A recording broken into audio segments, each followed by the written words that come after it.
A homeless man seeking proof that miracles exist helps a blind older woman cross the street, knowing little that she was leading him to his new car.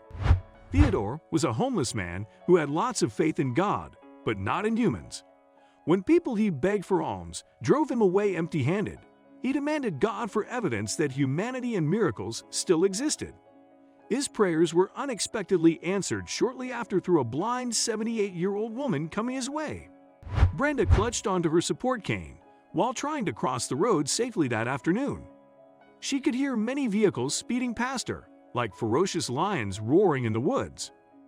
She was frightened to cross the road and hoped people noticed her dark glasses and understood she was blind. Theodore observed Brenda from the supermarket's parking lot, which was his usual napping spot.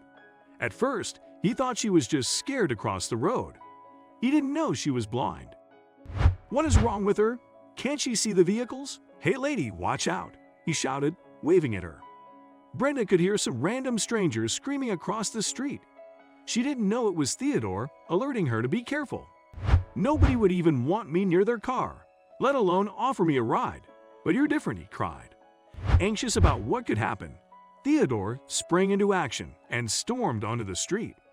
He grabbed Brenda's hand and led her to the sidewalk. Hey, lady, come to the side. Didn't you see the vehicles?" "Thank you, kind man. I actually cannot see. I am blind. I just got off the taxi and wanted to get to the other side of the road."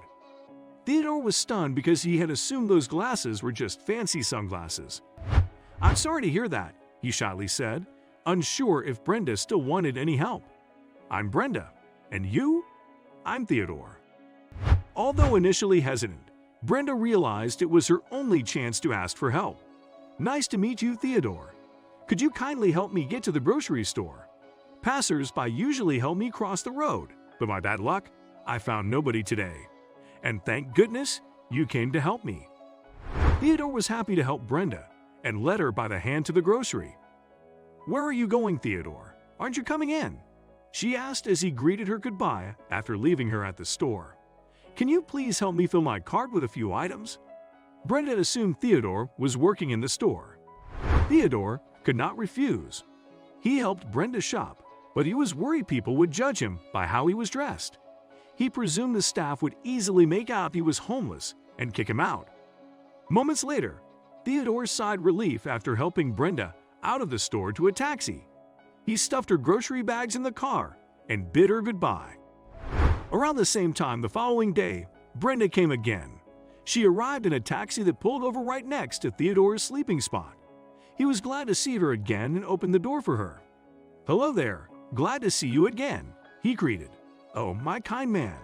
What brought you here? I'm glad too." Theodore helped her shop and made things easy for her. Over the next few days, they met quite often at the store. With each passing day, they became good friends, with Brenda thinking Theodore worked at the grocery. She had no clue he was a homeless man until their next meeting. "So do you get bonuses for working overtime here?" she asked Theodore one day as he helped her get into a taxi. "Working where? In the grocery, where else?" Theodore laughed. "Oh, I don't work at the grocery.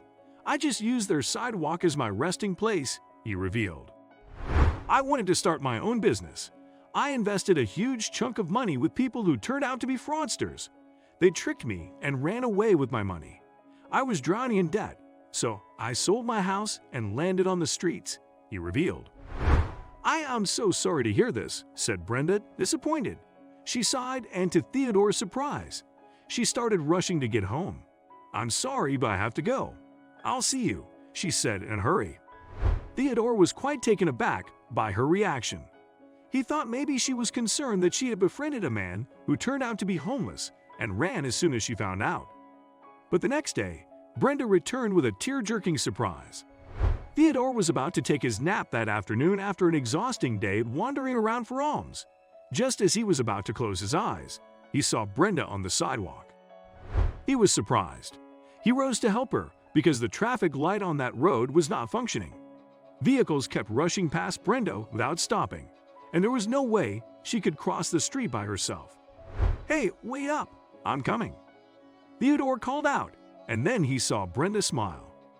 "I knew you would come," she said, startling him. "I didn't want to cross the road, but I was testing you to find out if you would still help me even after I walked out on you yesterday." Theodore was puzzled and could not decipher what Brenda was up to. That's when she broke his silence with a stunning surprise. "Come home with me. I want to show you something," she said. The two walked to Brenda's house, which was nearby. "Is there a black car there in the garage?" she asked. "Yes, I see one."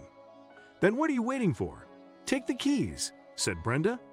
"This car was a gift from my son on my birthday last year. I rarely used it, so it's now yours." "What?"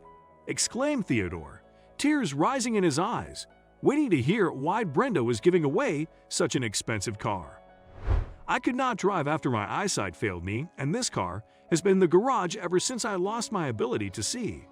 And my son is abroad with his wife and kids.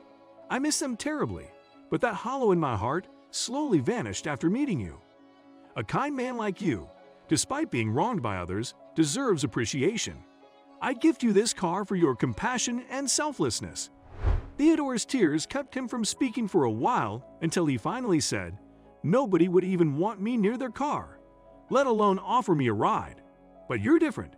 Your warm words move me, and you proved miracles and humanity still exist," he cried. Theodore took the car keys from Brenda happily. Soon, he started his own taxi service and gradually climbed his way to making his own fortune. He was no longer homeless after renting a small apartment with his earnings. Following the miraculous turning point in his life, Theodore often visited Brenda to make sure she was doing fine. They remained friends for a long time, and Brenda did not feel lonely again.